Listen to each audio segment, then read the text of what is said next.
Hello everyone. Welcome to a class. F I B com second semester कर रहे हैं हम लोग। टॉपिक लिया है हमने ब्रांच अकाउंट, जिसके अंदर मेथड कर रहे हैं डेटर मेथड, वो भी कॉस्ट वाला। इसके अंदर इनवॉइस प्राइस भी है, इसके बाद हम इनवॉइस प्राइस करेंगे। और हम आज कर रहे हैं क्वेश्चन नंबर 3 विद सोल्यूशन। इसके पहले इंट्रोडक्शन और क्वेश्चन नंबर 1 हो चुका है हमारा। प्लीज़ आई बटन में चेक करें और नीचे डिस्क्रिप्शन में सारे वीडियो के लिंक है, वहाँ पे भी आप चेक करें। इसके पहले के हमारे टॉपिक थे फायर इंश्योरेंस क्लेम और इनकम्प्लीट रिकॉर्ड, ये तो कंप्लीट हमने बना दिया है, वो भी चेक करें। तो एनी हाउ चलते हैं क्वेश्चन नंबर 3 की तरफ। Question number 3, following information is given to you from the books of Shivam law agency for is branch at Virar for the financial year 2003-4। Prepare Virar branch account in the books of HO head office. तो यहाँ पे जो owner है वो Shivam law agency है और जो branch है विरार में है। और हमें विरार के पॉइंट ऑफ व्यू से देखना है, विरार ब्रांच अकाउंट बनाना है, वो भी फाइनेंशियल ईयर 3 और 4 के लिए। तो क्वेश्चन देख लेते हैं। बैलेंस एज ऑन 1 अप्रैल 2003, यानी ओपनिंग बैलेंस से। ओपनिंग बैलेंस ब्रांच में हम लोग डेबिट साइड लिखते हैं, कैश स्टॉक डेटर।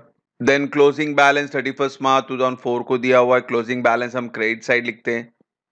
बच्चों यहाँ पे डेटर में देखो क्वेश्चन मार्क है, यानी डेटर का क्लोजिंग बैलेंस नहीं दिया आपको। इसका मतलब है हमें डेटर अकाउंट बना के डेटर का बैलेंस ढूंढना पड़ेगा। तो ये चीज याद रखें, अगर क्वेश्चन मार्क जो भी आ रहा है यानी वो अकाउंट आपको एक्स्ट्रा वर्किंग नोट के तौर पे बनाना पड़ेगा, ताकि हमें डेटर का क्लोजिंग बैलेंस मिल जाए। फिर है transaction during the year, goods send by HO और cash send by HO for petty cash. Anyhow ये दोनों ही चीज ब्रांच अकाउंट में आ रही है। ब्रांच हमारा पर्सनल अकाउंट है, डेबिट द रिसीवर। तो ये दोनों एंट्री डेबिट साइड जाएगी आपके ब्रांच अकाउंट में। एक्सपेंसेस पेड बाय एचओ, यानी ब्रांच का जो भी एक्सपेंस है वो एक्सपेंस पेड कर रहा है एचओ, यानी एक तरह से कैश ही दे रहा है ब्रांच को, और ब्रांच में पैसा आ रहा है। तो जो भी चीज आई डेबिट, जो भी चीज गई credit. Then goods loss at branch. अब ये पीएनएल एंट्री है और हम लोग पीएनएल एंट्री की एक भी एंट्री पास नहीं करते। तो गुड लॉस एट ब्रांच, इसके लिए नो एंट्री, इसको पास करने की जरूरत नहीं है। फिर है credit sales. Credit sales branch account में तो हम नहीं लिखते हैं, क्योंकि ब्रांच में पैसा आया और जाने का इंफॉर्मेशन है। क्रेडिट सेल्स ब्रांच का और डेटर का रिलेशन है।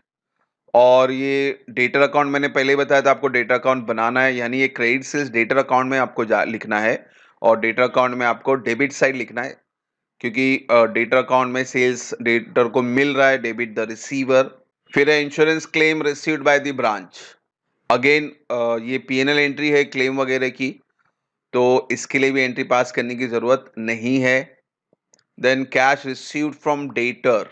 अब ये डेटर से जो कैश मिल रहा है एक्चुअली ये पहले ब्रांच को मिलता है, फिर ब्रांच रेमिट करता है एचओ को। तो अगेन डेटर और ब्रांच का रिलेशन है, तो ये डेटर अकाउंट में ही सिर्फ जाएगा, वो भी क्रेडिट साइड। डिस्काउंट अलाउड, ये भी डेटर और ब्रांच का रिलेशन है और ये भी जाएगा डेटर अकाउंट में credit side. Bad debt, debtor से नुकसान हुआ है, तो ये भी डेटर अकाउंट में जाएगा। डेटर के लिए इनकम है, यानी ये भी क्रेडिट साइड जाएगा। Good return by debtor, again debtor branch का रिलेशन है। डेटर गुड्स रिटर्न कर रहा है, क्रेडिट द गिवर, तो डेटर अकाउंट में credit side. Then amount remitted by branch to HO, ये ब्रांच अकाउंट में जाएगा मगर क्रेडिट साइड, क्योंकि अब ब्रांच पैसा दे रहा है एचओ को। तो इस तरह से हमने पूरा टिक मार्क वगैरह कर लिया है।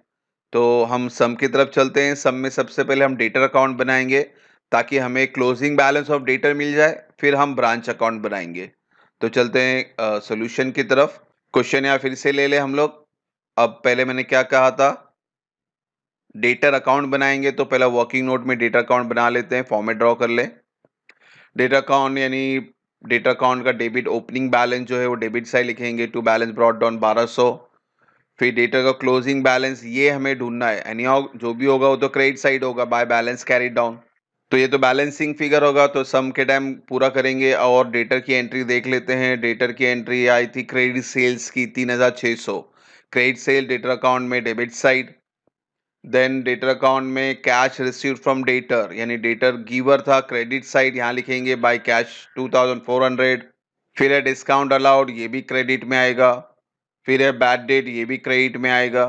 फिर good return by debtor, sales return है, ये भी क्रेडिट में आएगा। और कोई एंट्री बची नहीं, यानी आप डेटर अकाउंट क्लोज करें ताकि आपको बैलेंसिंग फिगर मिल जाए। डेटर अकाउंट का डेबिट साइड बढ़ा है 4800, दोनों साइड लिखें। अब इसको क्रेडिट के टोटल से माइनस करें तो आपका क्लोजिंग बैलेंस ऑफ डेटर आता है 1300। तो जब हम ब्रांच अकाउंट बनाएंगे उसके अंदर क्लोजिंग बैलेंस ऑफ डेटर यानी यहाँ पे 1300 रुपया लिखेंगे। तो इस तरह से डेटा अकाउंट मुकम्मल हुआ। अब बनाते हैं हमारा branch account. Virar branch account था हमारा, फॉर्मेट ड्रॉ कर लें। सबसे पहला ओपनिंग बैलेंस, एसेट्स के ओपनिंग बैलेंस हमेशा डेबिट साइड, फिर क्लोजिंग बैलेंस हमेशा क्रेडिट साइड। क्लोजिंग बैलेंस में देखो बच्चों, डेटर का फिगर आपको यहां से लेना है 1300 रुपया, तो हमने ऑलरेडी लिख दिया यहाँ पे। अगली एंट्री थी ट्रांजैक्शन ड्यूरिंग द ईयर, ये ब्रांच में आ रहा है तो ये डेबिट साइड पास करेंगे हम लोग। To goods and to branch 7800। फिर कैश देखो बच्चों, कैश पेटी कैश के लिए भी आ रहा है एचओ से ब्रांच की तरफ।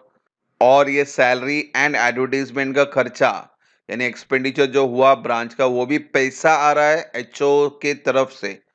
तो ये तीनों एंट्री हम एक साथ पास कर सकते हैं। तो यहाँ हेडिंग लिख देंगे हम लोग, to cash bank account, petty cash का 2000 यहाँ से, सैलरी का 320, एडवर्टीजमेंट का 780। और कोई एंट्री नहीं है ब्रांच की। गुड लॉस एट ब्रांच की तो नो एंट्री थी, सारे डेटर। हाँ, लास्ट एंट्री रह गई थी amount remitted by branch to HO, यानी ब्रांच अब पैसा दे रहा है एचओ को। तो ब्रांच अकाउंट में credit side by cash bank लिखे 8460। तो यहाँ पे ब्रांच अकाउंट भी मुकम्मल हुआ, सारी एंट्री हो गई हैं। तो अब क्लोज करके हम बैलेंसिंग फिगर निकालेंगे। इसमें डेबिट साइड का टोटल बड़ा है बच्चों, तो डेबिट साइड का टोटल आप दोनों साइड लिखिए 12800, और क्रेडिट के टोटल से माइनस करेंगे तो आपका बैलेंसिंग फिगर यहाँ आ रहा है। तो बैलेंसिंग फिगर को नाम देते हैं हम लोग by net loss transfer to general PNL account 1440। तो इस तरह से हमारा ये ब्रांच अकाउंट भी मुकम्मल हुआ। इस सम के अंदर जो यूनिक चीज थी वो डेटर अकाउंट का क्लोजिंग बैलेंस ढूंढना था, इसलिए डेटर के सारे इंफॉर्मेशन दिए थे। हमने डेटर अकाउंट प्रिपेयर किया, बैलेंसिंग फिगर निकाला, क्लोजिंग बैलेंस ऑफ डेटर 1300 वो हमने यहाँ क्वेश्चन में या हमने सॉल्यूशन में फॉर्मेट में यूज किया। और उसके बाद नॉर्मली ब्रांच अकाउंट को बंद किया, डेबिट साइड बढ़ा था इसलिए आपका नेट लॉस आया 1440। तो इस तरह से सब मुकम्मल हुआ। होप सो यहाँ तक कोई डाउट ना हो। इंशाल्लाह नेक्स्ट वीडियो जल्दी बनाएंगे। Thank you for watching the video. God bless you.